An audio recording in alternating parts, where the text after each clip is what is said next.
महायोगपीठे तटे भीमरथ्यां वरं पुण्डरीकाय दातुं मुनीन्द्रैः समागत्य तिष्ठन्तमानन्दकन्दं परब्रह्मलिङ्गं भजे पाण्डुरङ्गं तडिद्वाससन्नीलमेघावभासं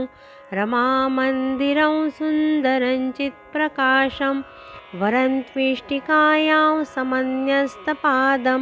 परब्रह्मलिङ्गं भजे पाण्डुरङ्गं प्रमाणं भवाब्धेरिदं मामकानां नितम्बः कराभ्यां धृतो येन तस्मात् विधातुर्वसत्यै धृतो नाभिकोशः परब्रह्मलिङ्गं भजे पाण्डुरङ्गं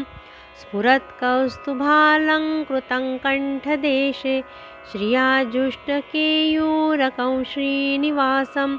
शिवं शान्तमीड्यं वरल्लोकपालं परब्रह्मलिङ्गं भजे पाण्डुरङ्गं शरच्चन्द्रबिम्बाननं चारुहासलसत्कुण्डलक्रान्तगण्डस्थलाङ्गं जपारागबिम्बाधरं कञ्जनेत्रं परब्रह्मलिङ्गं भजे पाण्डुरङ्गं किरीटोज्ज्वलत्सर्वदिक्प्रान्तभागौ सुरैरर्चितं दिव्यरत्नैरनर्घ्यैः त्रिभङ्गाकृतिं बर्हमाल्यावतंसं परब्रह्मलिङ्गं भजे पाण्डुरङ्गं विभुवेणुनादं चरन्तं दुरन्तं स्वयल्लीलया गोपवेशं दधानं गवां वृन्दकानन्ददं चारुहासं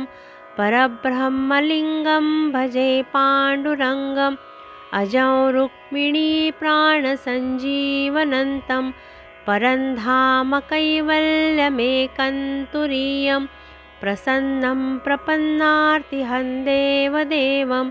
परब्रह्मलिङ्गं भजे पाण्डुरङ्गं स्तवं पाण्डुरङ्गस्य वै पुण्यदये पठन्त्येकचित्तेन भक्त्या च नित्यं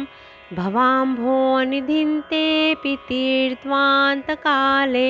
हरेरालयं शाश्वतं प्राप्नुवन्ति इति श्रीमच्छङ्कराचार्यविरचितं पाण्डुरङ्गाष्टकं सम्पूर्णम्।